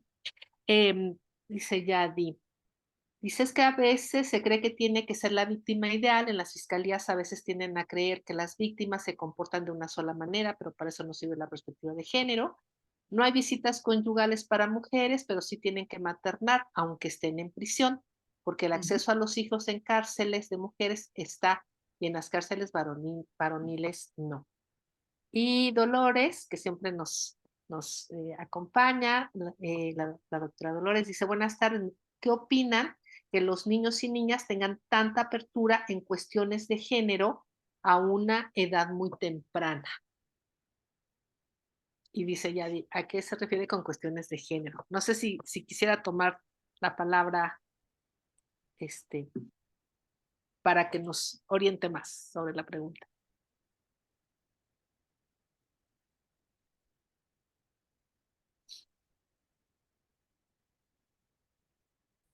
Ya ahí voy. Buenas tardes. Es que estaba ladrando la perrita y no dejaba oír. Buenas tardes, doctora. Mire, lo que pasa es que, por ejemplo, yo tengo una nena, es mi nietecita, va a cumplir 9 años, pero ella me habla mucho de las cuestiones de género, así de que, pues, es homosexual, o le gustan las niñas, las niñas a las niñas, todo eso, pero luego también me dice cosas así como que los colores no tienen género, los útiles no tienen género, la ropa no tiene género, todo es para todas, pero se me hacen luego sus comentarios un poco muy atrevidos, como que muy despierta de muchas formas. Ya está aquí, ya me está oyendo. Y aquí está mi nenita. Mire, pues sí, mire, aquí con Rosita está la integrante más joven del seminario, que desde muy chiquitita pues participaba, ¿no? Entonces seguro que cuando ya pueda exponer, se va a soltar así. No sé, Beatriz, si quieres hacer algún comentario al respecto. No, pues felicitarla, que tan joven ya tiene claras estas cuestiones de género, porque, como hemos hablado, el género es una construcción social que constriñe a las personas. Es una disciplina que se nos impone, pero que no nos deja ser quienes verdaderamente somos. Yo te comentaba antes de entrar al aire, podemos decir, que yo siempre quise estudiar el doctorado, pero para mí fue muy difícil. En mi familia de origen, yo me tuve que salir a los 16 años de mi casa porque no me dejaban estudiar la preparatoria, porque me decían que la preparatoria era para hombres, no para mujeres, que lo mejor que yo podía hacer era buscar un buen partido, ¿no? Entonces, este tipo de cosas, o sea, ¿por qué se me negaba el derecho a la educación? Por una cuestión de género. Entonces, cuando niños, niñas, niñes saben de lo que es el género y saben que lo pueden cuestionar, es maravilloso, porque entonces les estamos permitiendo que decidan su proyecto de vida. No el que les queremos imponer, sino hacerlos responsables de su libertad. Porque cuando se entiende lo que es el género, que se entiende qué son relaciones, aprendemos a respetar a las y los demás en su individualidad, una individualidad positiva, en tener un proyecto de vida que contribuya a forjar nuevas personas libres. Claro que cuando estamos en otras generaciones nos puede resultar un poco de miedo porque ¿cómo es posible que hablen esto? ¿Cómo es posible que cuestionen? Pero es porque estamos muy disciplinadas a veces, ¿no? Y tenemos que abrirnos a esto de que el mundo ahora no es el que nos enseñaron cuando éramos niñas. Y por ahí recuerdo algo de una psicoanalista argentina que decía, si no utilizamos esta vida para ser libres y felices, ¿para qué otra cosa la vamos a dedicar? Entonces, yo estoy a favor y me encanta que esta joven participante, le mando saludos y muchas felicidades y sé que va a ser una extraordinaria mujer, que ahorita ya es una niña fantástica. Muchas gracias por la respuesta. Gracias. Y Rosita, adelante y saludos a Tona, que ahí está escuchando, aprendiendo. Adelante.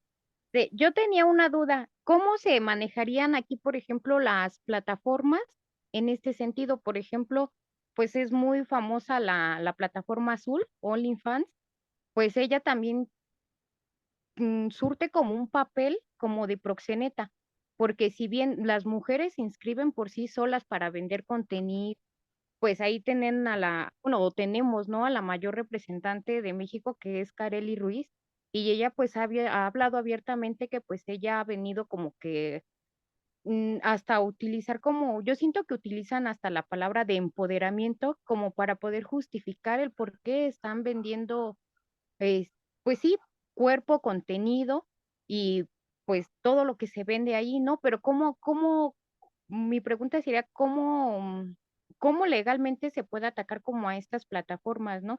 Porque si bien tú como persona vas y decides vender pues lo que quieras vender a través de esta plataforma, pues también ella surte, pues les digo, este papel de proxenetas porque ella se queda con una cierta cantidad de lo que se está vendiendo. Entonces, aquí, ¿cómo funcionaría? Porque, pues, como les repito, yo siento que varias de las mujeres que están ahí, pues lo utilizan así como, o quieren utilizar como la palabra de, es que yo soy empoderada, ¿no? Y por eso facturo de esta manera, o yo gano dinero a través de esta manera y nadie me controla, siendo que, pues sí, hay un control atrás más bien de la plataforma. Bueno, y hay un control social. Las mujeres deberíamos de disfrutar y ejercer nuestra sexualidad libremente, no para ganarnos la vida. Es decir, cuando una mujer dice que recurre a esto para ganar la vida, quiere decir que se le han cerrado otras opciones. Por eso decíamos, la parte más débil siempre es el consentimiento. La mujer puede decir, no, yo estoy consciente y yo estoy de acuerdo, pero hay situaciones que la obligan a. Y bueno, se supone que la policía cibernética debe de estar cuidando estas cosas. Ahora, como les decía, se considera que a nivel mundial la trata de personas y el tráfico de drogas son los negocios ilegales que más dinero dejan. Y precisamente por eso los tratantes entran a cualquier lugar. Yo se los puedo decir porque a veces al estar buscando leyes y tratados sobre trata de personas, de repente me empiezan a aparecer publicidad totalmente asquerosa desde mi punto de vista, que yo no he pedido, ¿no? Pero el simple hecho de que me estoy informando sobre ciertas palabras hacen que crean que yo soy susceptible a. Entonces sí es un riesgo constante y hay una gran confusión con esto del empoderamiento. Todas las instituciones dicen, estamos empoderando a las mujeres. O sea, ¿cómo? Cuando yo les pregunto, ¿pero para ti qué es empoderar? No lo saben decir. O algunas de las chicas víctimas decían, y fíjate que le contesta, pero bien empoderada. Yo le decía, no, mi amor, eso es enojada, no empoderada. ¿Qué es empoderada? Empoderada es poder disfrutar de tus derechos humanos. Entonces, si tú tienes que recurrir a tu cuerpo y no a desarrollar tus potencialidades como persona, no estás siendo empoderada, porque no estás disfrutando de tus derechos humanos. ¿Qué se puede hacer? Miren, a veces vemos alrededor y decimos, ay, ¿por qué las autoridades no hacen nada? Porque las autoridades a veces se la pasan 8, 10, 12, yo les puedo decir, a veces pasamos hasta 48 horas encerradas en las oficinas atendiendo a quienes llegan, y pocas veces podemos salir a las calles y enterarnos de todo lo que pasa. Esa es la importancia de la denuncia anónima. Si tú tienes estas inquietudes, yo te sugiero que busques en la página de la Fiscalía General de la República, en la FEBIMTRA, que es la especializada, o la Policía Cibernética, busques los canales de denuncia anónima y mandes un correo o hagas una llamada. Haz la llamada desde un teléfono público para mayor seguridad, para que tú te sientas también tranquila y confiada. No tienes que decir tu nombre, no tienes que decir tus datos, nada más señalas cuál es la situación que te afecta. La otra cuestión son también los medios periodísticos. A veces se hace más caso a través de que un reportero investigue un caso a las autoridades. Es lo que Muchas te puedo sugerir. ¿De qué? Aunque son poderes económicos muy fuertes, ¿no? Ahí es justo me parece que tiene que ver también con el texto que nos regalaste, ¿no? Que tiene que ver con estos poderes económicos Y políticos. y políticos. Así es. Pues muchas gracias. Antes de que se vayan, quiero darles darles una novedad, una buena noticia, ¿no? Y es que en la semana pasada nos aprobaron la impartición del diplomado que se va a llamar Género y Justicia. Y va a iniciar el próximo trimestre, del 15 de julio al 25 de enero. Se va a llevar a cabo vía Zoom los viernes de 5 a 8 y los sábados de 9:30 a 12:30. Están invitados. Buscamos reducir los costos, ¿no? de esto lo más posible.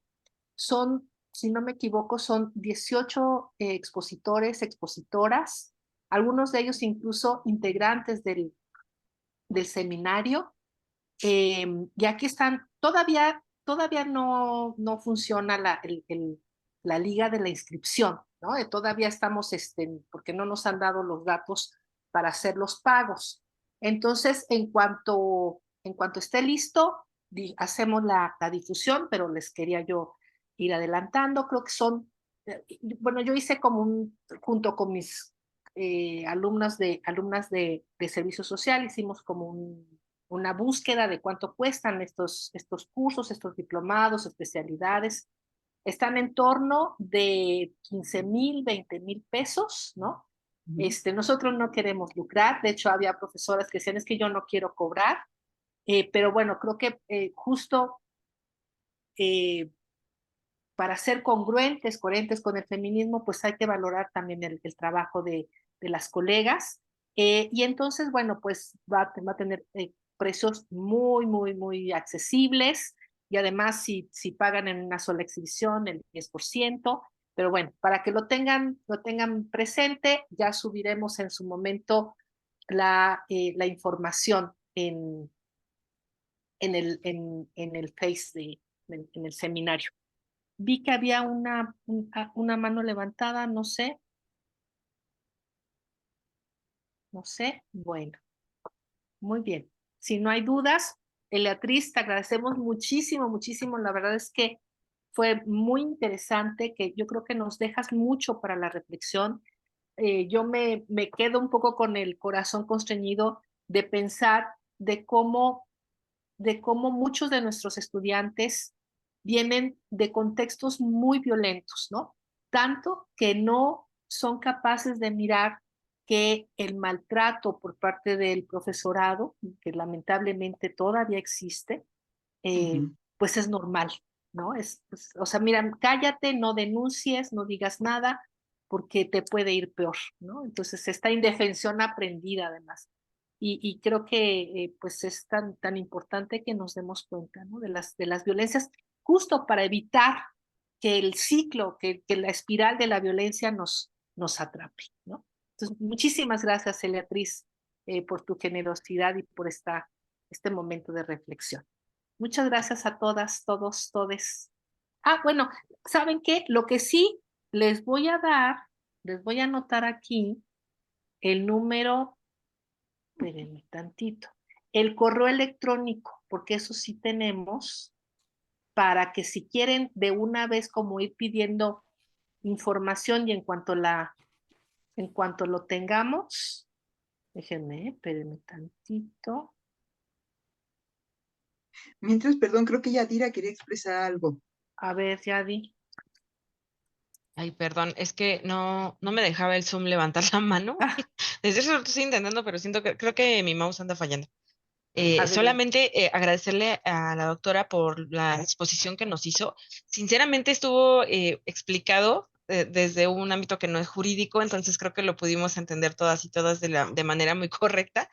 A veces a mí, que yo soy en la ENA, doctora, soy la defensora de la ENA, entonces, a veces a mí me cuesta mucho, mucho trabajo dialogar con las antropólogas o antropólogos, antropólogues de la ENA, porque no entienden estas partes jurídicas en donde no existe alguna forma de flexibilizar los procesos, porque tiene que haber un principio de legalidad y todo tiene que estar enmarcado, pero me ha costado mucho, mucho, mucho, mucho trabajo dialogar con ellas para hacerles entender que sí entiendo las construcciones sociales y que pues se pueden mirar hacia otros lados y otras perspectivas, pero existe un proceso, ¿no? En ese sentido, hablando del tema que nos expuso tan maravillosamente, quiero decir que sí, o sea, al final la normalización de este tipo de conductas, la normalización de que entre amigos, por ejemplo, existan estos grupitos de WhatsApp en donde se comparten cuerpos femeninos, en donde constantemente existen grupos hechos para compartir pornografía entre hombres, pues eso es una red flag, ¿no? Si tú tienes un grupo de amigos que se dedica a estar compartiendo y explotando los cuerpos femeninos de esa manera, pues aléjate porque es una red flag y denuncia. Porque muchas de estas mujeres que se encuentran en estos grupos no tienen, no, o sea, no consintieron el hecho de que se tomaran este tipo de fotografías. Y aunque lo vemos como una conducta muy normalizada, porque es una conducta que no señalamos, está normalizada y esto deriva a trata de personas. ¿Por qué? Porque las mujeres siguen sirviendo para satisfacer las necesidades que no son necesidades, porque no es una necesidad de los hombres el tener sexo o el estar constantemente explotando los cuerpos femeninos, más bien es la satisfacción que se ha dado como un constructo social de los hombres, ¿no? Hay veces en que la responsabilidad se la quitamos a los varones por decir que nosotras las mujeres tenemos la culpa, ¿no? Es como cuando te dicen la típica frase de que el hombre llega hasta donde la mujer quiere, bueno, la responsabilidad se deja completamente en la mujer. Y los hombres son responsables y los hombres también tienen la capacidad para razonar, para pensar y para expresar. Entonces, son agentes para que puedan hacer un cambio. Y la deconstrucción es complicada y a nosotros como mujeres nos ha costado mucho trabajo y fue mucho estudio de construirnos para poder llegar a este punto de reflexión en el que estamos, por ejemplo, aquí en el seminario, ¿no? Y muchas veces es ese constante, yo tenía mucho eso en la universidad cuando era estudiante, que me discutían mucho, ¿no? Y yo entraba en este juego de la discusión, después ya lo entendí con el tiempo, pero entraba en esta discusión de decir, oye, no, yo te explico, mira, yo te enseño, cuando entendí que no tenía por qué explicar y enseñar nada, o sea, al final... em, ustedes también pudieran investigar, o sea, acercarse a este tipo de grupos, por ejemplo, el seminario, en donde reflexionamos, donde compartimos y donde entendemos que también ya la explotación de los cuerpos femeninos ya es virtual, ¿no? Y que esto no se va a quedar en la virtualidad, porque siempre, siempre, la trata de personas es algo tan fuerte que en todos lados lo ves. O sea, en todos lados se ve y lo puedes ver hasta con familiares que venden a las hermanas, que venden a las primas con el amigo, con tal para pagar una deuda, para cualquier cosa. Entonces, siento que el señalar las violencias, el visibilizar las violencias y no normalizar las violencias nos puede llevar a estar del otro lado en donde dejemos de explotar los cuerpos femeninos y pues, ¿qué más quisiera yo que acabar con el patriarcado en el tiempo que me va a dar de vida? Pero dudo mucho que lo pueda, pero desde mi aportación voy a hacer lo que yo pueda y yo creo que con todo este equipo lo vamos a lograr. Gracias, muchas gracias por su exposición. Gracias a ti, gracias a todas, todos los que participaron. De veras, muchas gracias por compartir conmigo este momento. Fue maravilloso. Ojalá les haya podido aportar algo. Perdón, pero si quieren saber un poco más, mi tesis de doctorado está en el sitio del posgrado de historiografía de la UAM, por si les da la curiosidad de ahondar un poco más en este tema. Y ahorita que estabas hablando, Yadira, de lo que implica trabajar en instituciones de justicia, no es comercial, pero en este servicio de streaming de la N Roja hay un programa que se llama Diario de un Fiscal. Y hay un capítulo, no recuerdo si es el 6 o el 10, que es sobre las jornadas laborales de un fiscal siendo hombre o siendo mujer, porque a veces se nos olvida que dentro de las instituciones de procuración de justicia también hay violencia. Entonces creo que es interesante ver ese episodio donde se hace esa distinción tan clara. Y bueno, Sí, pues otra vez, muchísimas ay, gracias. muchísimas gracias. Y a veces las que nos encontramos del otro lado, haciendo bueno, acompañamiento con víctimas y demás, a veces sufrimos más violencia por estar en ese foco, ¿no? Porque nos ven todos y nos ven como algo negativo dentro de las instituciones de educación superior. Y es complicado, pero se puede trabajar con todo. Muchas gracias por su exposición. Gracias a ti. Y sí, un último comentario. A veces se dice que las agentes del Ministerio Público son frías, son insensibles, son malas personas. Pero yo les digo, oigan, ya pensaron en lo que significa para cualquier persona estar por lo menos 8 horas diarias escuchando atrocidad tras atrocidad de violencia. Llega un momento en que hay que cerrar la cortina emocional para no enloquecer. Entonces, cuando una agente del Ministerio Público aparentemente es muy fría o muy dura, lo que deberíamos de checar es la norma 035 sobre el trabajo y el bienestar psicosocial de las personas que trabajan en la Procuración de Justicia. Otra vez, tenemos que cuidar a quienes cuidan, si no, esto no resulta. Y muchas gracias. Muchas gracias. Gracias y saludos a todas, todos, todes. Muchas